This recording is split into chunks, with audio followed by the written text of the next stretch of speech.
The Navy's Littoral combat ship is now armed with an emerging ship defense soft kill countermeasure able to identify, track and destroy incoming enemy torpedo fire, Navy officials said.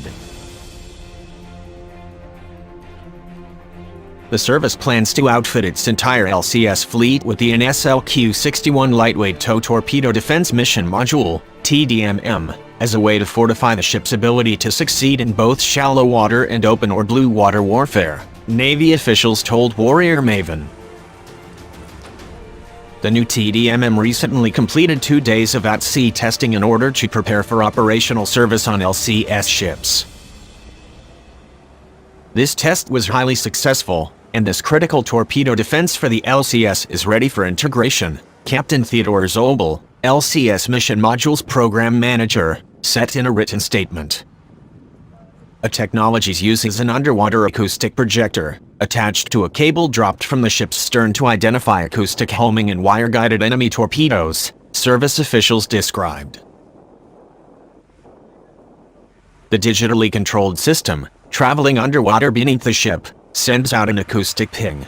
In a manner quite similar to radar above the ground, the return signal, or ping, is then analyzed to determine the distance, shape and speed of an approaching enemy threat. Offered as a lighter-weight alternative to the currently operational SLQ-25 Nixie, the new TDMM is specifically engineered for smaller warships, such as the LCS, Navy statements said.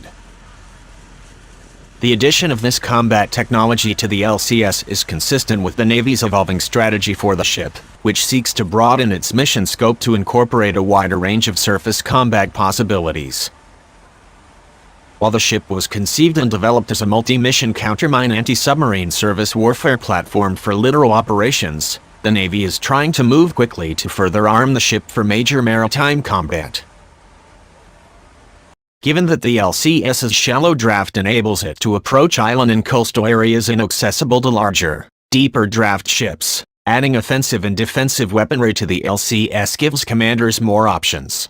For instance, as an LCS approaches shallow waters, it may operate in a more autonomous, or disaggregated fashion and, therefore, be unable to rely upon combat protections from nearby larger ships. Accordingly, equipping the ship with torpedo defenses, such as TDMM, would better enable the platform to defend itself while operating independently.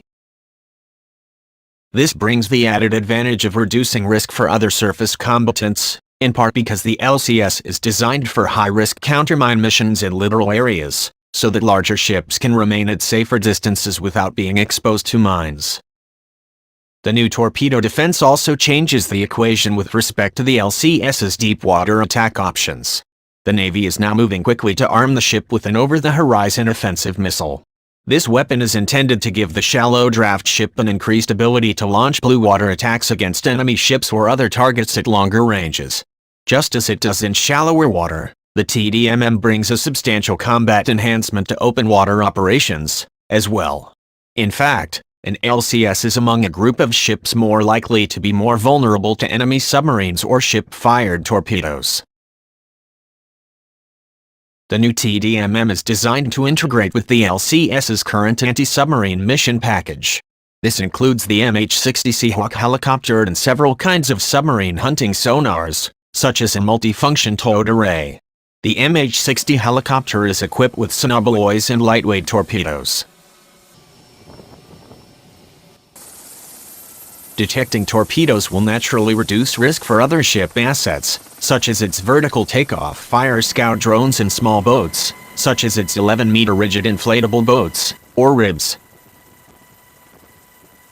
By extension, the Fire Scout's now operational Coastal Battlefield Reconnaissance and Analysis, COBRA, sensor can work in tandem with the new TDMM to counter enemy submarines.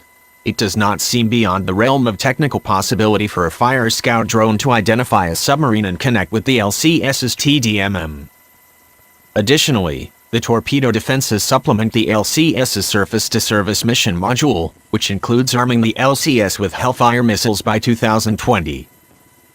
While not quite the scope of the aforementioned over-the-horizon missile, the addition of Hellfire increases the LCS's ability to hit enemy aircraft, helicopters, drones, small boats and even some surface ships. often fired from helicopters, drones and even ground army multi-mission launchers. The Longbow Hellfire can use fire-and-forget millimeter wave radar with inertial guidance. Millimeter wave seeker technology enables adverse weather targeting. Hellfires also use semi-active laser targeting.